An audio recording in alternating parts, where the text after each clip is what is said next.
Hello, my name is Marin, and though you cannot see me, you will see my hands as we work on a project inspired by the amazing artwork of Mary Blair, who you just learned spent much of her career working for the Walt Disney Company. A lot of people are probably familiar with her work from those Disney movies, or in this case, It's a Small World, the ride, which she's famous for designing. That's what I have a photo of in front of me. And so whether they know who she is or not, they are probably familiar with her work. In fact, you could even quiz the adults in your life and see if they know who designed this ride, because they're probably familiar with it. They probably heard of it. It's possibly the most famous theme park ride ever. And it's going to be what we use for our inspiration for our project today. And you can see that the exterior, the Small World Castle, as it's known, has a lot of different interesting shapes going on. Well, here is some of the original, it's called concept art, which just means it's like the rough draft. The ideas that they were using as they developed the ride. And so this is one of Mary Blair's early concept paintings for It's a Small World, and it's for the castle exterior, like we just saw, and it is made up of lots of different squares and rectangles, blocks on top of each other, and then they're filled with a variety of interesting shapes and lines and patterns, and it has a castle look about it, but it doesn't necessarily, look like the castles we might imagine from fairy tales that have, two towers full of gray stones with a drawbridge in the middle. It's a little more whimsical, a little more fantasy, a lot more color. As you'll see, here's another original painting as a concept for It's a Small World. And this one has even more color and a more variety of shapes. Here's another painting she did as concept art for It's a Small World. And again, lots of those repeating shapes and colors with the blocks stacked on top of each other. And this actually is my favorite one. This to me feels the most Mary Blair. It's got a lot of really bold colors. It feels like she put in all the colors of the color wheel and then some. And she has little references to other world landmarks like the Eiffel Tower and the Leaning Tower of Pisa in Italy. And so again, she has these stacks of blocks filled with different shapes and different colors and different patterns and lines, and it's really fun and very whimsical, and it's definitely my favorite of the Small World concepts, and we're going to be kind of using it as our guide as we dive into our project. Okay, so to start with for our project, you need a piece of black construction paper in front of you, and then you should have a little pack of colorful squares like this. And if it still has the paper clip, just take it off, give that to your teacher so that you have all these to work with. And you can have your paper horizontal like I have it, or if you want to do a vertical castle, that is fine too. It'll probably be a little taller than mine, but I'm gonna work horizontal right now. And to start with, I'm going to take my squares and I'm just going to start with my glue stick. You also need to have this out, gluing them to the bottom of my paper. And for the initial layout of our castle, we're going to use a good number of the squares in the little paper clip, but you won't need to use all of them, and you do need to have some saved for the next step. So that's to say, don't use all of them. But we're going to start just down here at the bottom And you can use any colors you want. There's colors that you like more than others.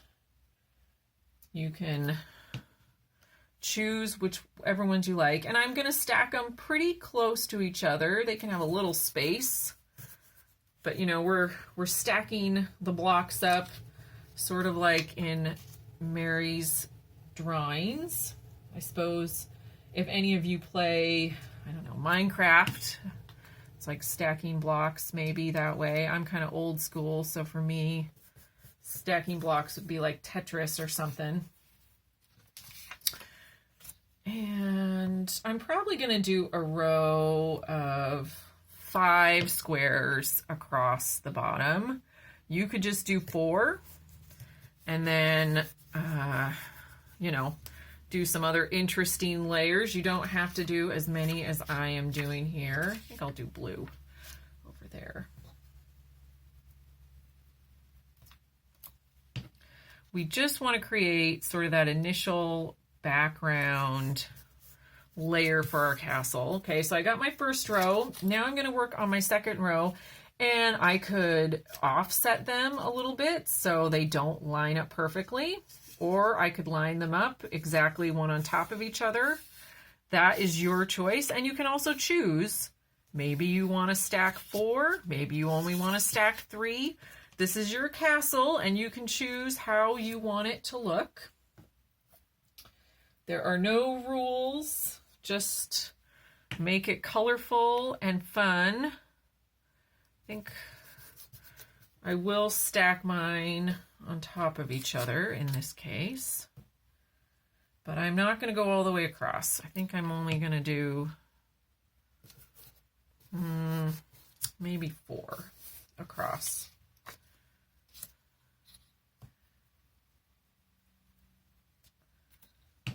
Just, yeah. Let's see. What is there a color I haven't used? No, I think I've used, oh, I haven't used orange. Oh, how could I not use orange yet? That's my favorite color. Okay, so I think I'm just going to do 4 across. And then I'm gonna do, let's use this lighter blue. I'm gonna work on my next row, my 3rd level. Let's see. Oops, my glue stick came apart. Okay. I'm gonna do that. And I think I'm gonna go back to red. Right here. And, now I'm trying to decide, actually, what I want to do.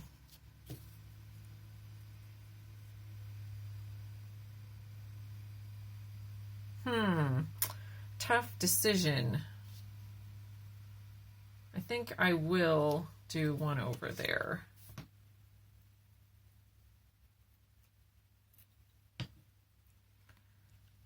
Like this. And I think I might do one more right here. Yeah.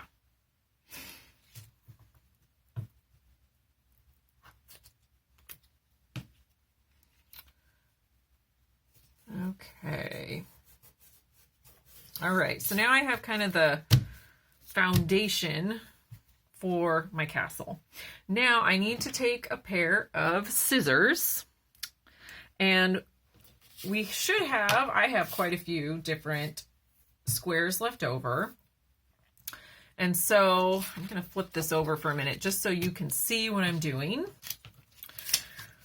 I want you to take one of the squares in your hand, and we're going to cut some different shapes that we can use to add layers to our castle.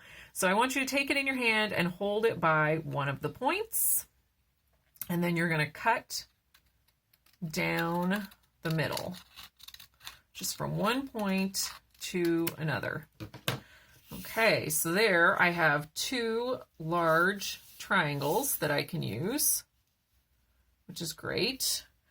And now I'm going to actually do that again. So again, I'm holding one point and then I'm cutting from the bottom point to the top point.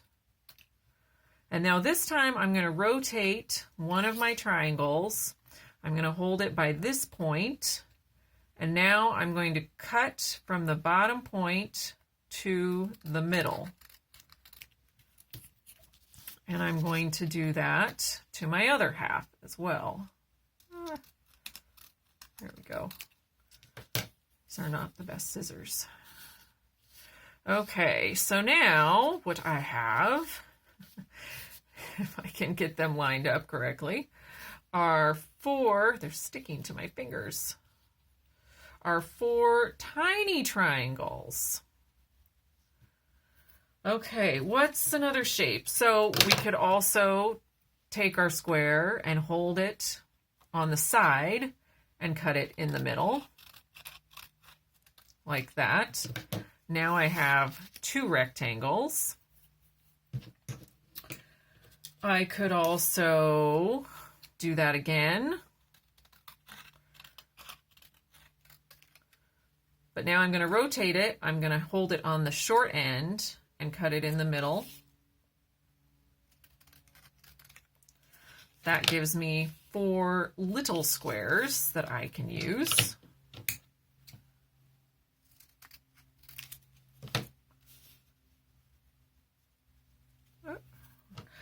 And finally, I'm going to cut this piece into thirds. I want some skinnier rectangles.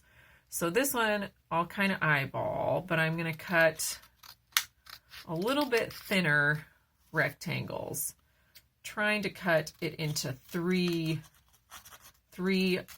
skinny rectangles. And I kind of eyeballed it. So that one's probably a little bit bigger on the end, but that's okay. So that gives me a bunch of different shapes that I can work with to add the next layer to my castle. Okay, so now I've cut a bunch of different shapes that I can use, and I'm going to go ahead and use my glue stick again and just start playing with some different ways to add these shapes onto my castle. And I might play with this for a minute, kind of figure out where I want some stuff to be before I start gluing things down. Trying to decide. But I think some of that will work. So I'm going to start gluing just my shapes to my paper, and hopefully you have some shapes to work with and you can do your next layer as well. And one thing I'm going to think about is how the colors play off of each other. Like, I'm not going to stick yellow on yellow. You won't see it. Yellow on orange could be interesting. Those are both warm colors next to each other on the color wheel. Yellow on blue definitely pops a lot because those are opposite or not on the same side of the color wheel. So you can kind of play with it and see how you like different colors on different squares and how you like the different shapes in different spots.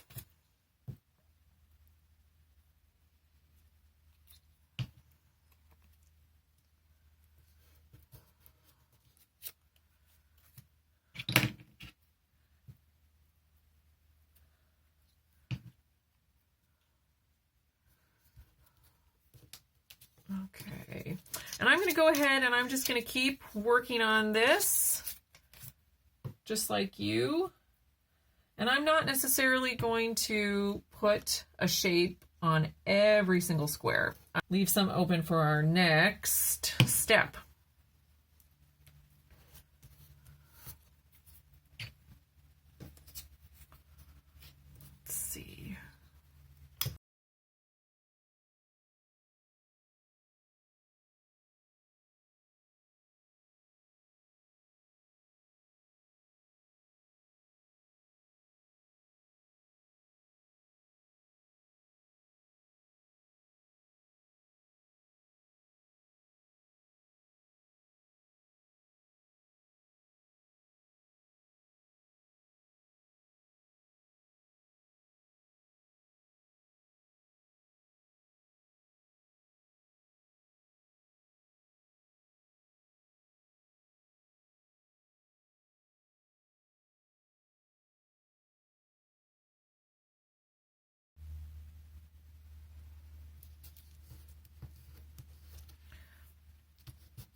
Okay, so now I think I've glued down all the shapes that I need to or want to. And I'm going to set this aside for just a moment while we move to our next step. Okay, so you hopefully have a sheet like this. It has a lot of different lines and patterns on it, and you'll also need the fine point black marker like this. And we're just going to practice some different lines and shapes that we could add to our castle. And there's some spots at the bottom for you to copy some of these to practice, or you could use these to create your own. One good way to practice is just to go over the top, tracing them. It's a great way to practice drawing something. Builds your muscle memory for drawing different shapes and lines. So I'm just going to go over the top, and I started with these straight vertical lines, and now I'm tracing those circles, and I'm just going to go one by one and trace them as practice before I add some final lines and shapes or patterns to my castle. My pen's a little squeaky. Some random dots, and these dots could be filled in. They don't have to be open circles. They could also be in like a grid formation. They don't have to be random if that's what you want to do. Practice some wavy lines.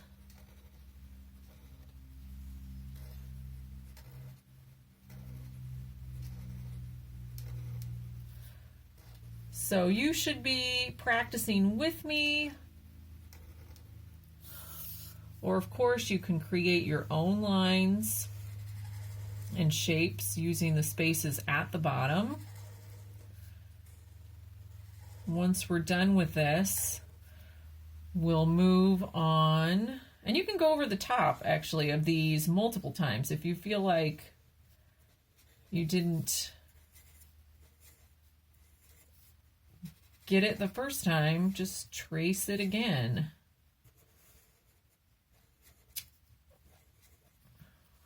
This one, it's kind of a big X in the middle with some little points, some little triangle shapes. Oh, and then we'll just do some vertical and horizontal. Not sure why I'm not just doing all the vertical at once and then all the horizontal, but going back and forth. So what's not on here that I might want to do? Well, I could do some cloud lines. I call them cloud lines just because, you know, sometimes when we draw clouds, we make them these sort of bumps, these sort of half circle edges. I could do a spiral instead of a circle. Spiral might be fun. And I could do like a diamond shape. So I'll start here.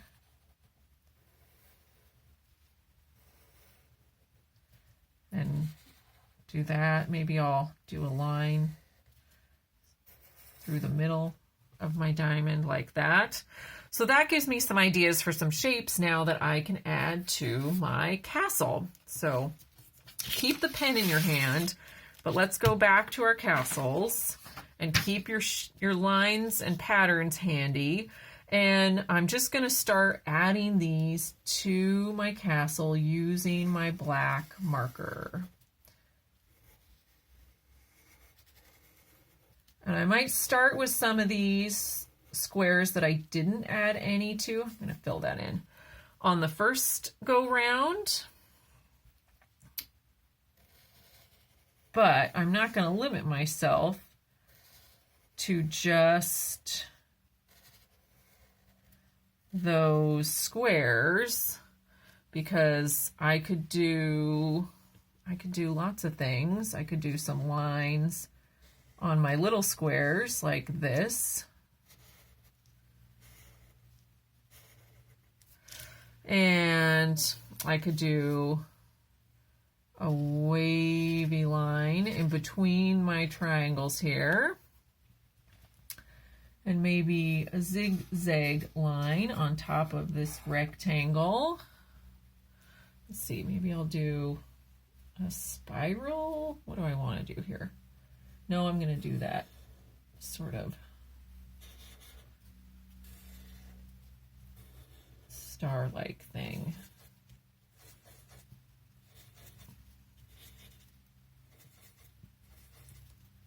The dots.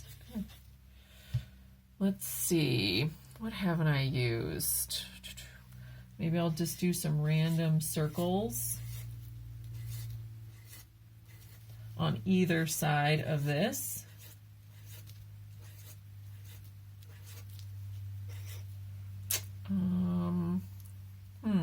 What do I want to do? I think in this triangle, I might just make a triangle.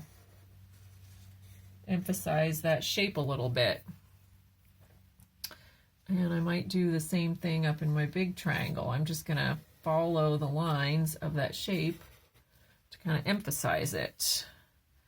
And what's something I haven't used yet? I haven't used the spiral.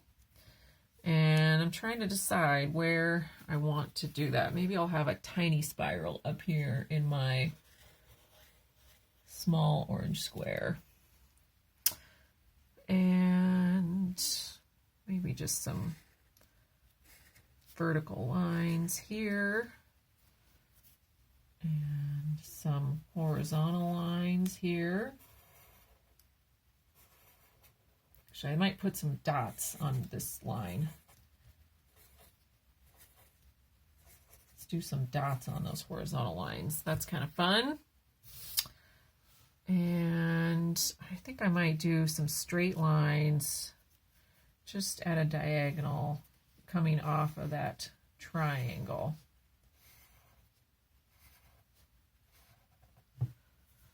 Let's see.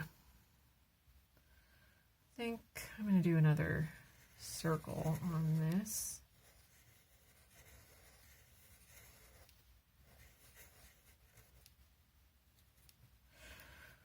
I'm trying to decide too if I want to fill them all in or if I want to leave some open.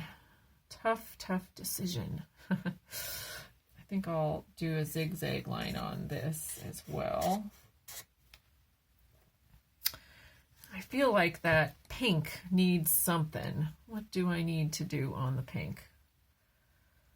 Well, maybe I might just do more of these diagonal lines. It's sort of like those two squares are looking at each other.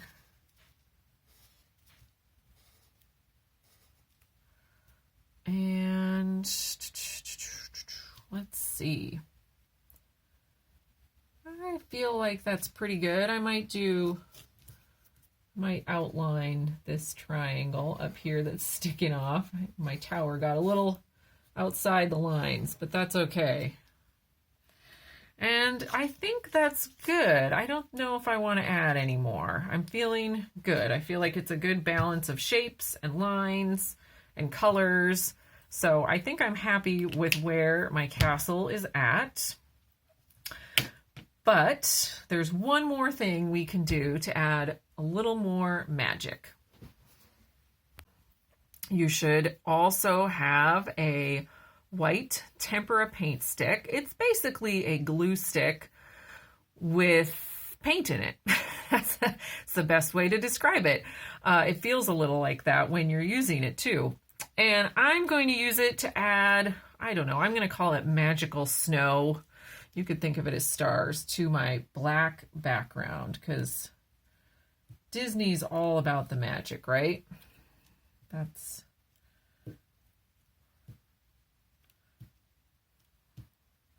That's the idea. And I'm just wherever. There's no rhyme or reason. It's just, you know, snow falling on the castle. Or maybe they're just extra big stars.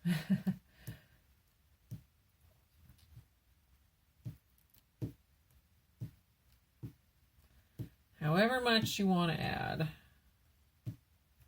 Or if you don't, maybe it's not snowing at your castle. Maybe you're hoping for more snow like we got over the winter break. Or maybe you're like me and not hoping for more snow. I might go over the top of some of these, make them a little whiter too. And they dry incredibly fast. So if you do want to go over the top or add more, it'll dry like that. That's one of the nice things about the paint stick, is they allow us to add just that little extra quickly. Okay, well, maybe one more there. So now I'm done with this. I just want to mention to please make sure you hear that little click when you put the cap back on, so we know it's on there, because just like paint or like glue sticks, these will dry out and we want to make sure we can use them again in the future. So there is my Mary Blair castle. I hope that you are happy with how yours turned out, and that you enjoyed learning a little bit about one of Disney's most important artists of the 20th century. Thanks.